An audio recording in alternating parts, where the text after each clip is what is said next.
Assalamualaikum students, how are you? I hope you will be fine. My dear students, you are welcome in class 6. I am your teacher and I will teach you SST. My dear students, जैसा कि आप जानते हैं कि पूरी दुनिया में कोविड-19 फैला हुआ है। ये वायरस पूरी दुनिया को बहुत तेज़ी से मुतासिर कर रहा है।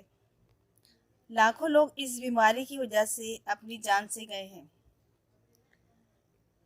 ये बहुत तेज़ी से फैलता है। इस वायरस से बचने का एक वाहिद तरीक़ा ये है कि हम सब वैक्सीन लगाएं, क्योंकि जितना हम वैक्सीन लगाएंगे उतने ही हम सेफ़ रहेंगे और हमसे दूसरे सेफ़ रहेंगे।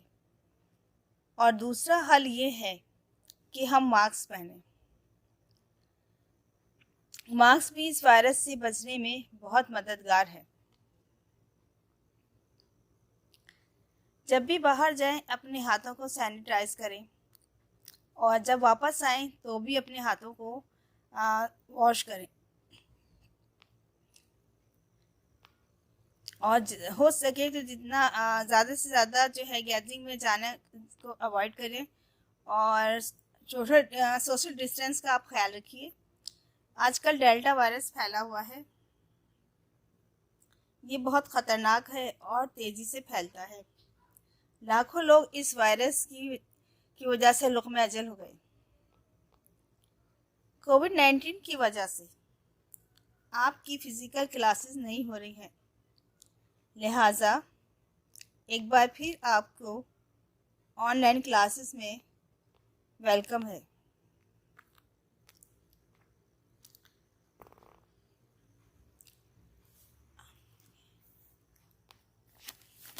अब आपके सामने जो है यूनिट 3 है SST का chapter an introduction to South Asia. South Asia is the name given to a peninsula and its surrounding areas in the southern part of Asia. There are 7 countries in this region: Pakistan, India, Nepal, Bhutan, Bangladesh, Sri Lanka and Maldives. The last two are islands, while Nepal and Bhutan are landlocked countries. They don't have a coastline.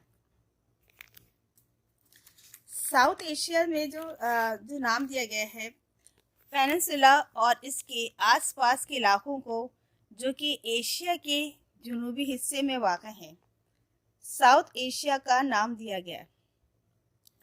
इस खित्ते में Pakistan, India, Nepal, Bhutan, Bangladesh, Sri Lanka और मालदीव शामिल हैं। जो last दो नाम हैं ये आइलैंड हैं, जबकि नेपाल और भूटान जो है वो लैंडलॉक कंट्रीज़ कहलाते हैं, यानी यहाँ पे ओशियन नहीं है और इनके पास साहली पट्टी नहीं है। The 7 countries of South Asia are related to each other in many ways. For instance, the same government have ruled many of them in the past.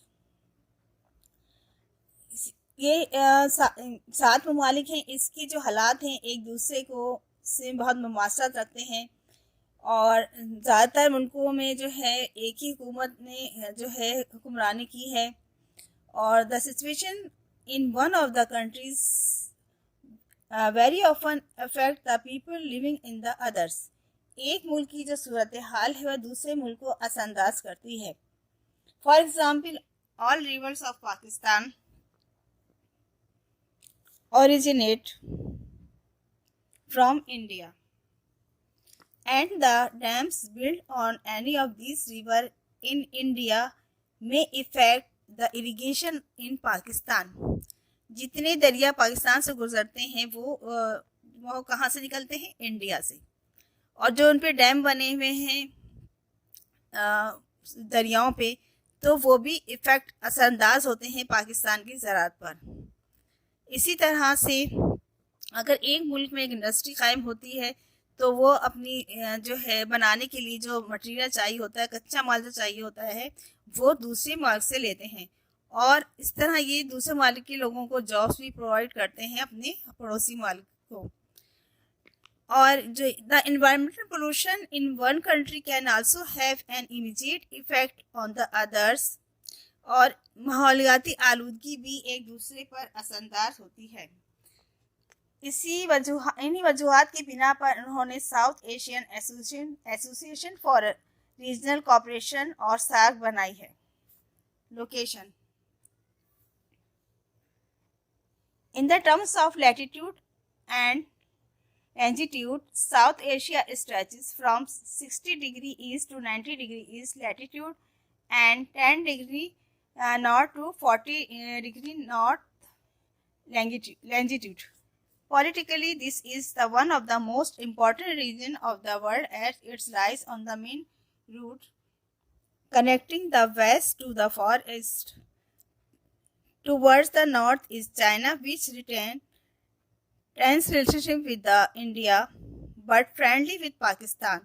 To the south are Arabian Sea and the Great Indian Ocean, beyond which lies the vast continent of Australia. South Asia में 60 से 90 degree latitude और 10 से 90 degree north में जो है लैंजिट्यूड पर ये वाक़ है।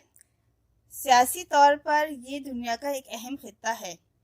वेस्ट से फॉर ईस्ट तक ये कनेक्टेड है। जनूब में अरेबियन सी और इंडियन ओशियन है और इसके आगे एक वसी बरआज़म है जिसे ऑस्ट्रेलिया कहते हैं। अब आपके सामने एक आपको मैप नज़र आ रहा है। ये जो है पॉलिटिकल मैप है साउथ एशिया का। इसमें साउथ एशिया में जितने ममालिक हैं उस मैप में आपको नज़र आ रहे होंगे। पाकिस्तान इसमें आपको नज़र आ रहा होगा, इंडिया, नेपाल, भूटान, श्रीलंका, मालदीव, ये सब जो हैं सार्क कंट्रीज़ कहलाते हैं। जो एक पॉलिटिकल मैप होता है उसमें जो है किसी भी कंट्री के फिज़िकल फीचर्स को जो है नुमाया नहीं किया जाता और बस इनकी जो है बाउंड्रीज दिखाई जाती हैं। For instance you can see also the important reverse of south Asia. मिसाल के तौर पे आप यहाँ पे जो मशहूर जो है दरिया हैं वो भी साउथ एशिया के, वो भी आप देख सकते हैं। They are included in this map because they help to recognize the different areas of this region. अब जो इसके अंदर बहुत सी सिटीज़ आपको नज़र आ रही होंगी, जैसे पाकिस्तान में जो इस्लामाबाद का शहर है उसमें ये फैसल मस्जिद जो है बनाई है, जो बहुत अच्छी और बहुत बड़ी मस्जिद है। ठीक है, ये पाकिस्तान को जो है की नुमाइंदा है। इसी तरह आपको जो है ताजमहल नज़र आ रहा होगा, ये इंडिया में पाया जाता है, आगरा में, और ये 7 अजूबात में से एक अजूबा है। इसी तरह पे ये जो आपको साइकिल रिक्शा नज़र आ रहे होंगे, ये जो है बांग्लादेश की पहचान है। इसी तरह आपको जो है जजीरा नज़र आ रहा है, मालदीव वगैरह, ये सब सार्क कंट्री को शो करते हैं। अब हम जो है कंट्रीज़ बताएंगे कि इसके अंदर कौन कौन से कंट्रीज़ हैं। जैसा कि आप जानते हैं पाकिस्तान हमारा मुल्क है, तो पाकिस्तान जो है सार्क कंट्रीज़ में शामिल है। Pakistan became independent in 1947। Before that the British ruled it along with the rest of south Asia. Pakistan को आज़ादी मिली थी 1947 में, इससे पहले ब्रिटिश इस पर हुकूमत करते थे। Today it has a population of around 180 million. इसकी जो पॉपुलेशन है वो 180 मिलियन के करीब है। About 97% of the people are Muslims, while the minorities include Hindus, Christians, Parsis, Sikh and Buddhists. 97 जो है वो यहाँ पे मुसलमान है। जैसा कि आप जानते हैं पाकिस्तान जो है एक जो है मुसलमानों की बुनियाद, कलमे की बुनियाद जो थी वो पाकिस्तान है। तो इसमें मेजॉरिटी जो है मुसलमानों की है। इसके अलावा इसमें हिंदू भी रहते हैं, क्रिश्चियन भी रहते हैं, पारसीज भी रहते हैं, सिख और बुद्धिस्ट भी रहते हैं, और इन सबको जो है मजहबी आज़ादी हासिल है। Pakistan is a democratic country and its official name according to the Constitution of 1973 is the Islamic Republic of Pakistan. Pakistan एक जमहूरी मुल्क है और इसका जो है सरकारी नाम जो है इस्लामी जमहूरिया पाकिस्तान है 1973 के आइन के मुताबिक। It is divided into 4 province. इसमें 4 सूबे हैं, सिंध, पंजाब, बलोचिस्तान एंड खैबर पख्तूनख्वा। और इसमें जो है कुछ इलाके शामिल हैं आज़ाद कश्मीर और गिलगित बल्तिस्तान के। कैपिटल पाकिस्तान का इस्लामाबाद है, और सिंध का जो है वो कराची है, पंजाब का जो है वो लाहौर है, बलूचिस्तान का कोयटा है, और केपी का पेशावर है। यहाँ पे जो इलाक़ाई बोलियाँ बोली जाती है पाकिस्तान में, और most of the educated people understand English as well. और जो पढ़े लिखे लोग हैं वो इंग्लिश को अच्छी तरह से बोलते और समझते हैं। उसके बाद दूसरा कंट्री है India. India also become independent in 1947। India जो है आज़ाद हुआ था ये भी 1947 में। It's population is around 1018 million, the largest in the world after China.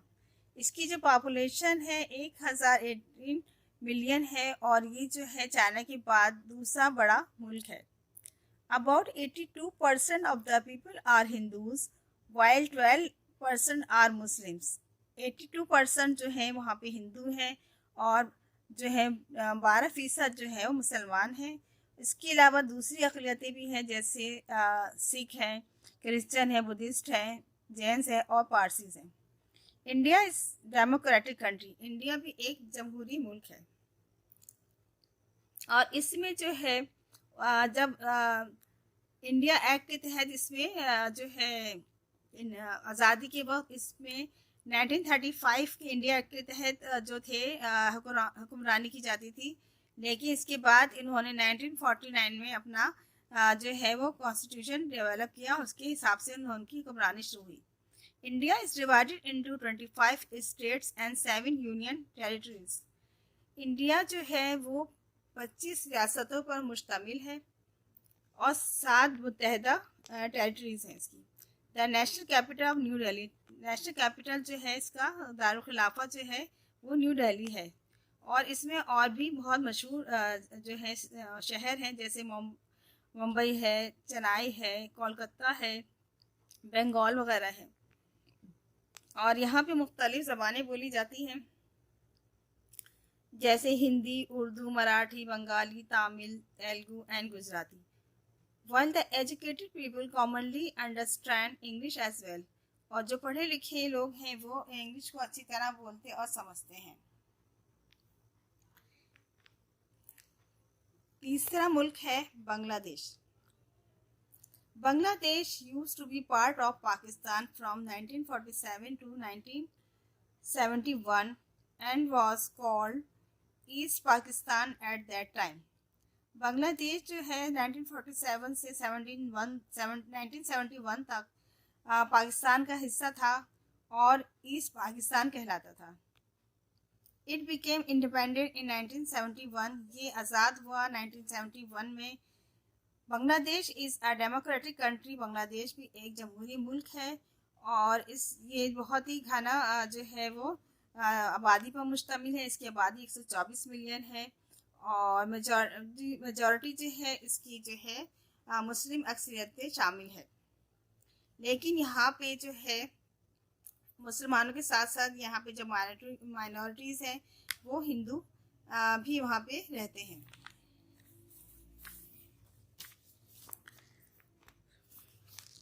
इसके अलावा जो है यहाँ पे क्रिश्चियन और बुद्धिस्ट वगैरह भी रहते हैं। The famous cities of the Bangladesh include the national capital Dhaka and Chittagong. जो कैपिटल है ढाका, ढाका जो है बांग्लादेश का कैपिटल है, और जो नेशनल लैंग्वेज है वो बांग्लादेश के बंगाली है, और यहाँ पे भी इंग्लिश जो है समझी जाती है, जो पढ़ा लिखा तबका है। Nepal. Nepal is ruled by a king. Nepal पे बादशाहत है और its population is around 23 million. इसकी जो आबादी है 23 मिलियन है। Most of home are Hindus and Buddhist. ज़्यादातर इसमें हिंदू और बुद्धिस्ट रहते हैं। Nearly all of the population live in the fertile valley of this landlocked country. Nepal is famous for its lofty mountain peaks, including Mount Everest, the highest in the world. Kathmandu, which literally means wood market, is the national capital and important city for the development activities in the region. Other famous cities include Phaethon and Batwa. Nepal जो है बहुत जो है यहाँ पे इसकी जो वादी है बहुत ज़रखेज़ है और लैंड लॉक कंट्री है, यानी यहाँ पे ओशन नहीं है। यहाँ पे माउंटेन्स हैं, पहाड़ों की ऊंची ऊंची चोटियाँ हैं जिसमें माउंट एवरेस्ट शामिल है। खटमंडो को बहुत मशहूर है यहाँ पे, जो कि वुड मार्केट कहलाता है, और यहाँ पे जो है बहुत जो है एक्टिविटीज़ यहाँ पे होती हैं इस रीजन में। इसके अलावा इसमें जो है दूसरे मशहूर शहर भी यहाँ पे हैं। इसके बाद है कंट्री भूटान।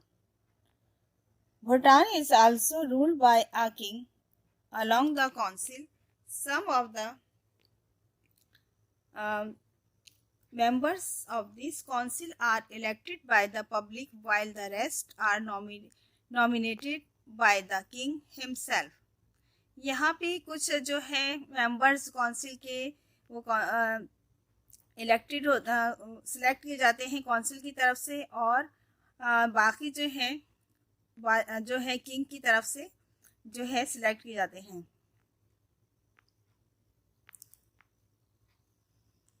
अच्छा, the country depends on India for the most of its trade and contact with outer world.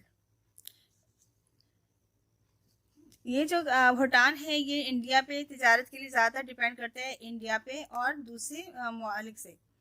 It's population is around 2 million. इसकी जो पॉपुलेशन है वो 2 मिलियन है। Most of the home belong to the Mongol race and believe in the Buddhism, but around 25% are Hindu.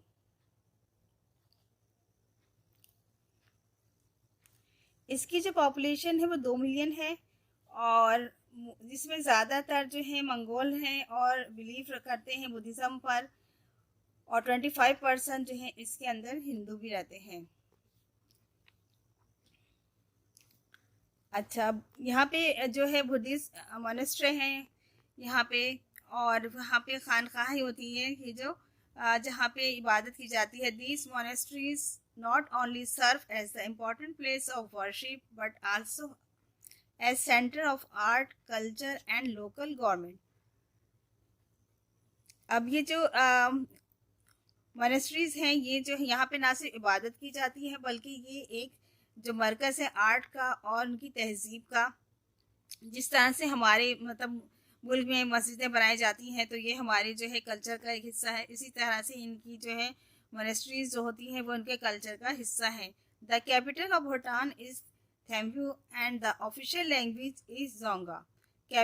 Bhutan का capital जो है थेम्पू है और जो इसकी सरकारी ज़बान है वो जोंगा है। Sri Lanka was formerly known as Ceylon, Lanka and Sirandeep. इसको पहले सिलोन, लंका एंड सिरंदीप कहते थे। The Hindus believe that the Indian avatar Rama invaded this island with the help of the armies in the ancient time to punish Ravan a mischievous giant who ruled there. हिंदुओं का belief था कि जो Indian जो उनका अवतार है रामा, उसने हमला किया था इस आइलैंड पे अपनी फौजियों की हमरा पुराने वक्तों में रावण को सज़ा देने के लिए। अच्छा, इसमें इसकी जो आइलैंड है, इसकी में एक इंटरेस्टिंग बात है, इसकी मशहूर है इसकी शेप की वजह से। इसका जो शेप है वो कहलाता है a tear from the eye of the India, यानी इंडियन ओशियन से लगता है एक टीयर जो है वो निकला है और वो कहलाता है श्रीलंका। इसका इस तरह से शेप है श्रीलंका का, आइलैंड का। The population of Sri Lanka is around 9 million, 19 million की इसकी आबादी है। The people are mostly Buddhist, but there are also Hindus, Muslims and Christians living here. यहाँ पे जो मोस्टली बुद्धिस्ट रहते हैं, इसके अलावा हिंदूज और मुस्लिम भी रहते हैं और क्रिश्चियन भी यहाँ पे रहते हैं। द नेशनल कैपिटल इज सिरी जायावरी डैनापुरा, इसका जो कैपिटल है। But Colombo remains the most important trade centre. Colombo जो है वो उसका अहम तिजारती मरकज़ है। अब इसके बाद आता है Maldives. The population of Maldives is around 0.3 million, all of whom are Muslims. The national capital is Mali. Maldives की जो आबादी है वो 0.3 मिलियन है और जो कि सबके सब जो हैं मुस्लिम है वहाँ पे, और इसका जो कैपिटल है जो है उसका नाम है मौली। उम्मीद करती हूँ कि आपको ये चैप्टर इंटरेस्टिंग लगा होगा। Thank you so much.